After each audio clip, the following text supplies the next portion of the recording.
सभी साथियों को मेरा नमस्कार। आपका स्वागत है जेबी ऑनलाइन क्लासेस बाय डिग्री गुरु में। देखो इस कोरोना वायरस चल रहा है और आप सभी अपने घरों में किए गए लॉकडाउन का पालन कर रहे हैं, अच्छी बात है। तो देखो अपने राजस्थान में हिस्ट्री कर रहे थे, इतिहास कर रहे थे। इतिहास के अंदर टॉपिक कर रहे थे 1857 की क्रांति। 1857 की क्रांति कल हमने पृष्ठभूमि पढ़ी थी। पृष्ठभूमि में अपने कारण कर रहे थे। कारणों में देखो कि हमने एक कारण लिया था। तो देखो कारणों में जो प्रशासनिक कारण एक कारण कर चुके थे, आज अपना दूसरा कारण है आर्थिक कारण।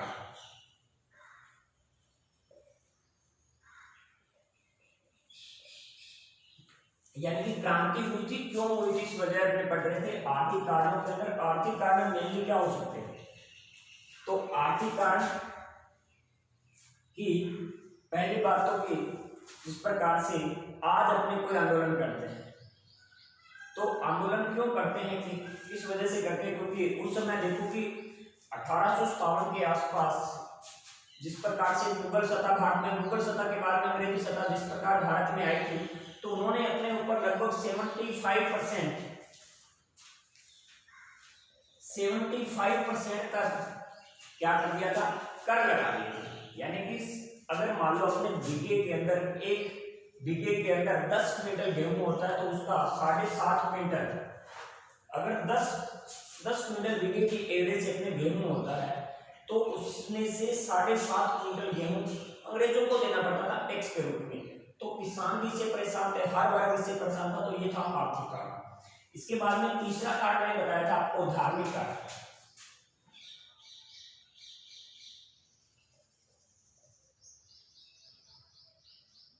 तीसरा कारण क्या बताया था? धार्मिक कारण बताया था। देखो धार्मिक कारणों में क्या हो सकता है कि पहला तो आपने भारतीय संवैधानिक विकास क्रम में चार्टर एक्ट पढ़ाए थे, तो उसके चार्टर एक्ट में एक आया था 1813 ईस्वी का चार्टर एक्ट, ईस्वी का चार्टर एक्ट। इस चार्टर एक्ट में क्या था कि देखो कि ईसाई मिशनरी, यानी कि ईसाई धर्म के प्रचार प्रसार की तो छूट दी थी, क्योंकि अंग्रेज कौन से थे? ईसाई धर्म के थे। तो उनको इस धर्म की प्रचार प्रसार के लिए छूट दे दी ईसाई धर्म की 1813 में। एक मेनली ये भी कारण आता है, यानी कि धर्म परिवर्तन, यानी कि ईसाइयों के ऊपर तो कोई टैक्स नहीं लगेगा, बाकी हिंदुओं, सिखों, मुस्लिमों, कौन सी भी वर्ग हो उनके ऊपर क्या लगेगा? टैक्स लगेगी। टैक्स लगाएगी सरकार। ईसाई धर्म प्रचार प्रसार की छूट देगी 1813 के अंदर, उसके तहत टैक्स। इसके बाद में सिखों को पगड़ी, हिंदुओं को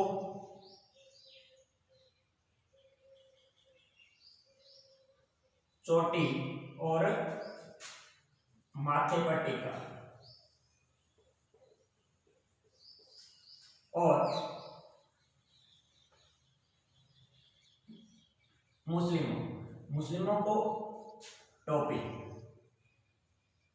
यानी कि अब देखो, सिख तो क्या नहीं कर सकते? पगड़ी नहीं रख सकते। हिंदू क्या नहीं रख सकते? चोटी रखते थे, हिंदू का धर्म होता था चोटी रखना और माथे पर तिलक करना। और तीसरा, मुस्लिमों के लिए जो टोपी पहनते थे मुस्लिम, उस पर भी अगर ये लगाएगा तो उसके ऊपर जुर्माना लगेगा, यानी कि इन पर भी पाबंदी लगा दी। तो धार्मिक कहीं ना कहीं अपने समाज के अंदर, अपने देश के अंदर धार्मिक भावना भड़क चुकी थी। ये 3 कारण मेरे थे धार्मिक कारण के अंदर। इसके बाद में चौथा कारण अपने पढ़ेंगे प्रशासनिक कारण।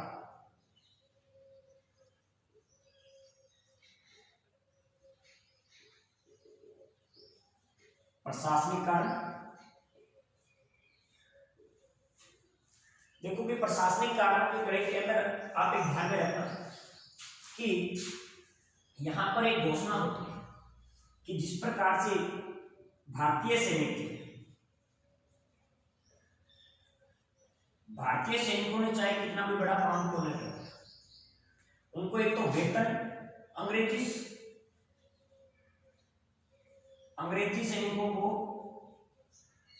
सैनिकों से कितना कम मिलता था? 30% कम वेतन मिलता था।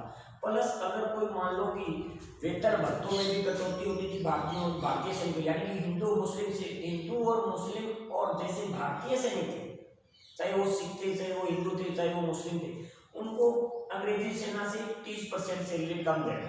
ये भी कारण था प्रशासनिक कारण। प्लस अगर इनमें मान लो जैसे प्रमोशन होते थे, तो इनके तो कम रेयर चांस होते थे भारतीय सैनिकों को और अंग्रेजों को प्रमोशन मिलते थे, लेकिन भारतीय सैनिकों को प्रमोशन नहीं मिलते थे। तो ये भी कहीं ना कहीं कारण था। इसके बाद में अपने पांचवा कारण सैनिक कारण, मोस्ट इंपॉर्टेंट यही था। सैनिक कारणों में देखो कि क्या कारण था। पहला कारण तो लॉर्ड केनी ने घोषणा की थी,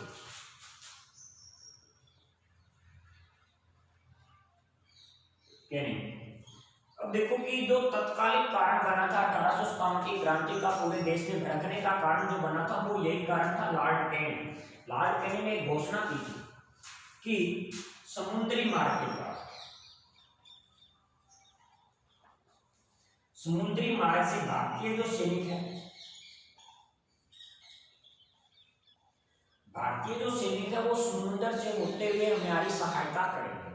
तो अब देखो कि भारतीय थे वो समुद्र को अपना भगवान मानते थे, समुद्री देवता, तो वो कहते भी अपमान हो रहा है हमारे धर्म का, ये कहीं ना कहीं ये भी कारण था। इसके बाद में जो मोस्ट इंपोर्टेंट कारण रहा था वो मैं आपको बताता हूं कि 1857 से पहले जो एक गन हुआ करती थी सैनिकों के पास, तो वो गन कौन सी थी? Brown bags. दूसरा कारण जो सैनिक कारण था ब्राउन बैग्स, वो गन का नाम क्या था? ये गन का नाम पूछा जा सकता है कि जो 1857 की क्रांति से पहले जो भारतीय सैनिकों के पास गन हुआ करती थी उस गन का नाम क्या था? Brown bags. तो इस गन को भारतीय सैनिकों से छीन लिया गया, भारतीय सैनिकों से छीन लिया। ये बहुत ही हल्की हुआ करती थी और उनको दे दी गई एनफील्ड राइफल। एनफील्ड राइफल ये दे दी भारी भरकम, और कहते हैं कि इसके अंदर सुअर और गाय की चर्बी लगी हुई थी, ये भी कारण था। अब देखो कि क्रांति किस प्रकार से भड़कती है और क्यों भड़कती है। तो जिस प्रकार ये एनफील्ड राइफल थी, इसका पता कहां से लगता है हमें, यानी कि पहले ब्राउन बैग्स और इसके बाद में एनफील्ड राइफल दी गई। तो अब देखो कि एक छावनी पड़ती थी देश के अंदर, ये जैसे यहाँ पे एक बैरकपुर छावनी, यहाँ पर छावनी कौन सी थी? बैरकपुर छावनी। बैरकपुर छावनी का एक सैनिक था मंगल पांडे। सैनिक कौन था? मंगल पांडे जी थे, शिव जी के भगत। तो पंडित जी महाराज जी ब्राह्मण देवता, ये शिव के उपासक थे, शिव जी के पक्के भगत थे। तो डेली रूटीन के अंदर यहाँ पे से इस मंदिर के अंदर रोजाना जाते ही इस छावनी से निकले ऐसे जाते इस मंदिर के अंदर।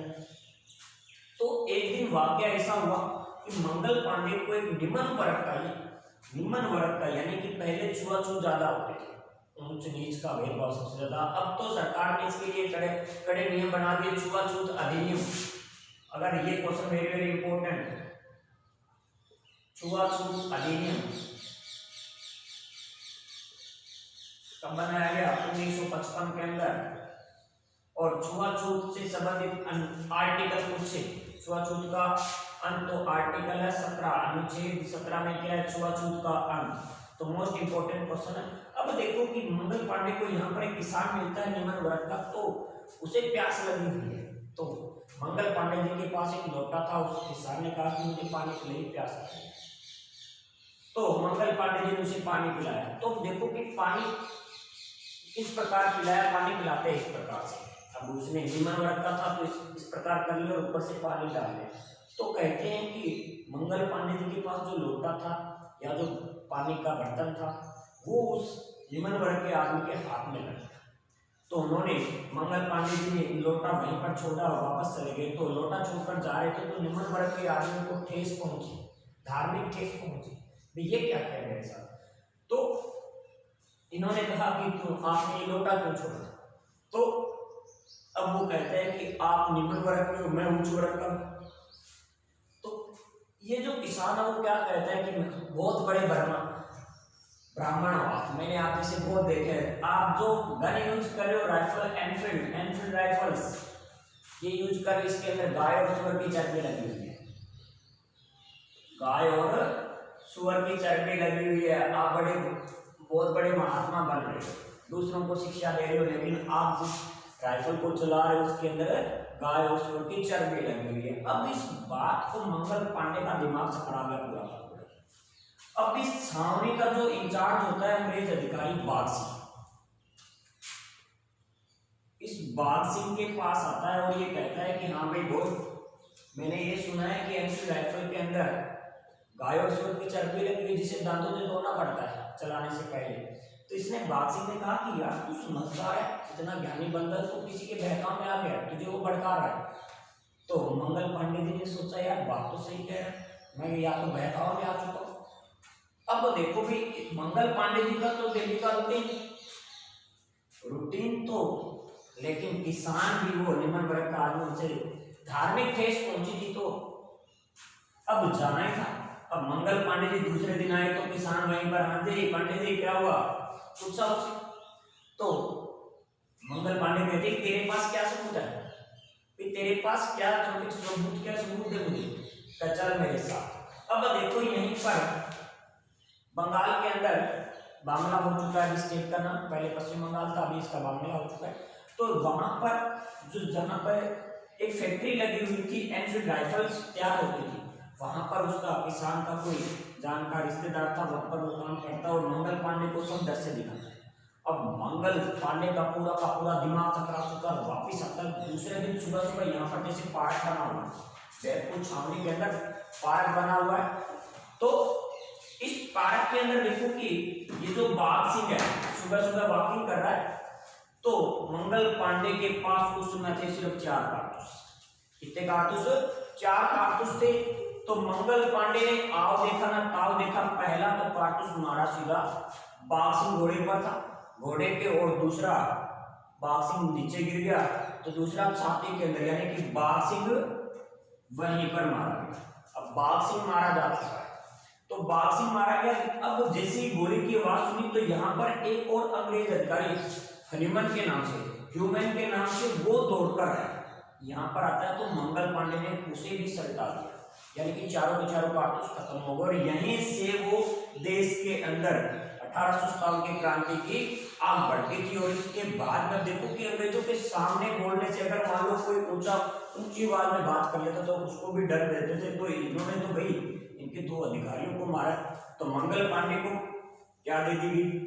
फांसी। और यहीं से 1857 की क्रांति का बिल्कुल बसता है। अब देखो क्रांति की योजना, कोई भी आज अपने काम कर रहे हैं, अपनी क्रांति पढ़ रहे हैं, तो क्रांति की कोई ना कोई, जैसे अपने घर के अंदर शादी ब्याह होता है तो उसकी योजना बनाते हैं नहीं बनाते? तो देखते हैं कि योजना किस प्रकार से बनी।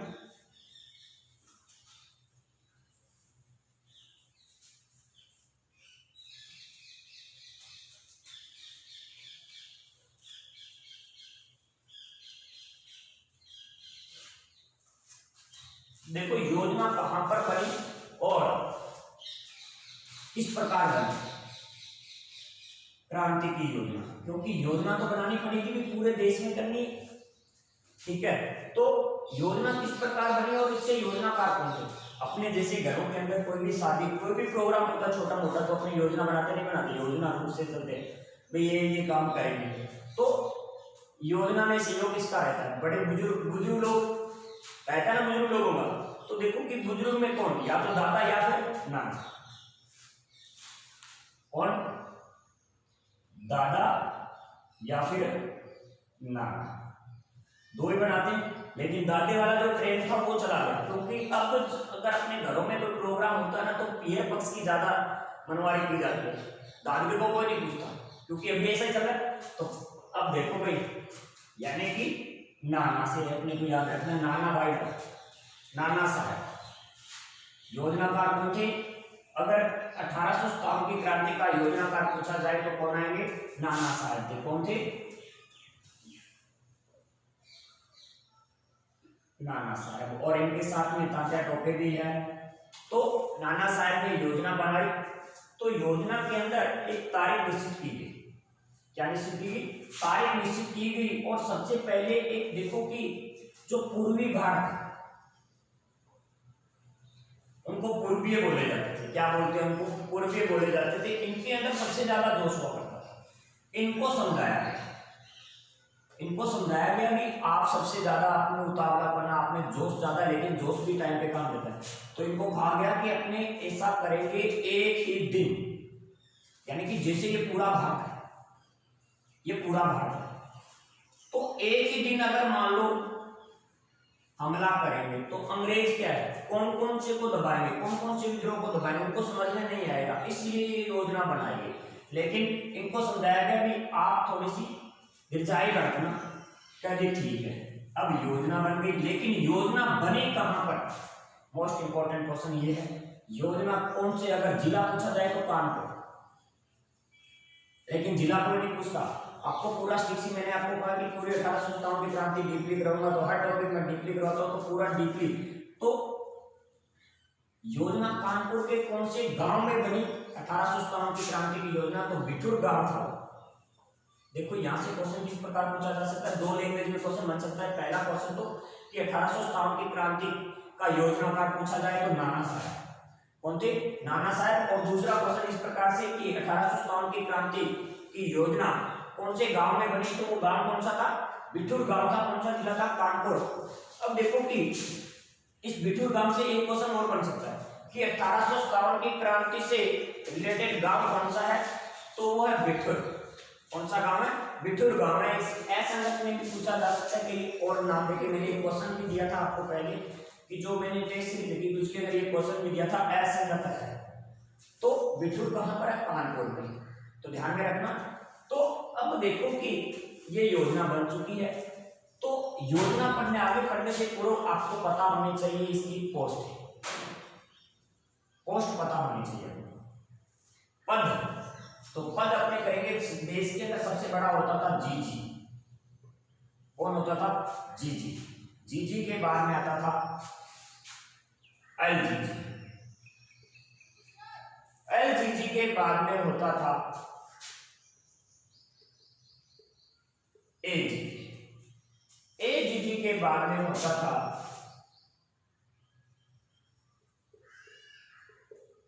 पीए। ये चार पोस्टिंग हुआ करती, क्या हुआ करती थी, ये चार पोस्टिंग हुआ करती थी। चारों को याद रखना। बड़ा जिस प्रकार आज वर्तमान में राष्ट्रपति है, तो जीजी, जीजी के बाद में एलजीजी, एलजीजी के बाद में पीए, एजीजी, एजीजी के बाद में पीए। तो जीजी का मतलब क्या होता है, गवर्नर जनरल। गवर्नर जनरल, इसका लेफ्टिनेंट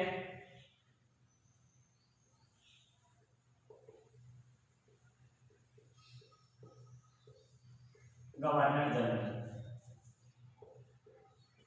इसका एजेंट टू गवर्नर जनरल, इसका पॉलिटिकल एजेंट।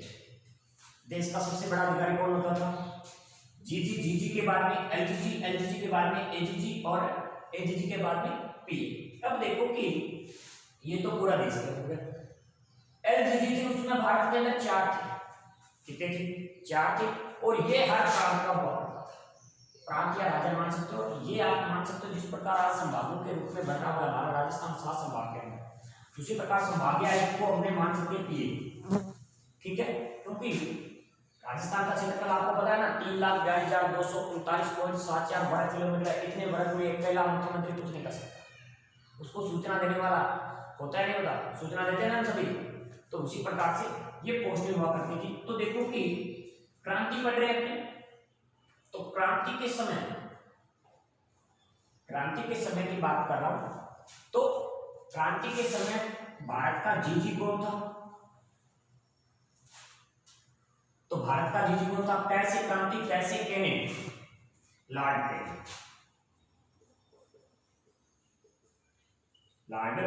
कैनिंग कौन था हमारा जीजी, गवर्नर जनरल। इसके बाद में लेफ्टिनेंट गवर्नर जनरल, ठीक है। यानी कि लेफ्टिनेंट गवर्नर कौन था, उसमें देखो कि भारत के अंदर चार थे इस प्रकार से, एक यहां पर हुआ करता था, एक यहां पे उत्तरी इस प्रकार हुआ करते थे। तो जो इस एरिया का था वो कौन था? कैसे क्रांति, कैसे कॉलविन, कौन था? Lieutenant governor general Colvin. और इस ये जो क्षेत्र पड़ता था हरियाणा, पंजाब, राजस्थान, महाराष्ट्र और कुछ क्षेत्र यूपी का भी आता था। और इसका जो मुख्यालय हुआ करता था वो कहां पर हुआ करता था? आगरा। मैंने कल भी कहा था कि अपने राजस्थान से रिलेटेड करेंगे, तो आज अपने राजस्थान में दूसरे धीरे धीरे करके। इसके बाद में AGG, agent to governor general. तो अब बात करते हैं प्रॉपर्ली राजस्थान। तो राजस्थान के अंदर एजीजी की अगर बात करें तो पैट्रिक लॉरेंस, कौन थे? Patrick Lawrence. और पॉलिटिकल एजेंट, पीए अलग अलग रियासतों के अलग अलग पीए हुआ करते थे। अपने राजस्थान के अंदर भी 5 पीए थे। और देखते हैं कि वो कौन कौन थे और कहां कहां के थे। तो यहां तक आपको अगर कोई दिक्कत नहीं है तो मैं आगे चलता हूं, बाद में अपनी प्रॉपर्ली करेंगे 1800 साल की क्रांति राजस्थान के संदर्भ में। तो यहां तक कोई दिक्कत नहीं है तो आगे चलते हैं अपने। अब देखो कि आपको पीए याद होने चाहिए अपने रियासतों की। तो राजस्थान के अंदर 5 पीए थे, 5 रियासतें। देखो कौन कौन सी थी? एक मारवाड़, एक जयपुर, एक मेवाड़ और एक भरतपुर और एक कोटा। ये 5 पीए याद रखना। तो मारवाड़ का कौन था? मैकमोहन। कौन था? मैकमोहन। जयपुर का ईडन, मेवाड़ का सावर्स, भरतपुर का मॉरिशस और कोटा का बर्टन। मारवाड़ का कौन था? मैकमोहन। जयपुर का ईडन, मेवाड़ का सावर्स, भरतपुर का मॉरिशस और कोटा का बर्टन। तो गाइस आज के लिए इतना ही। और आशा करता हूँ आपको ये वीडियो अच्छा लगा है। अच्छा लगा है तो लाइक शेयर और कमेंट जरूर कीजिएगा। शेयर कीजिए अपने फ्रेंड सर्कल के अंदर, क्योंकि लॉकडाउन चल रहा है और कोचिंग बिल्कुल लॉक। ठीक है, तो आपके लिए ये वीडियो बना रहा हूं मैं, बिजनेस पर्पस के लिए नहीं है, आपके लिए वीडियो है। इसको लाइक शेयर और कमेंट्स कीजिए, अपने दोस्तों के अंदर शेयर कीजिए, किसी का भला हो जाए। क्योंकि भर्तियां आप देखो कि राजस्थान गवर्नमेंट के अंदर भर्तियां चल रही है। एक तो रेड आने वाली है, कांस्टेबल चल रही है, पटवार चल रही है और लेबर असिस्टेंट की भर्ती भी आने वाली है। तो गाइस आज के लिए इतना ही। Thank you so much.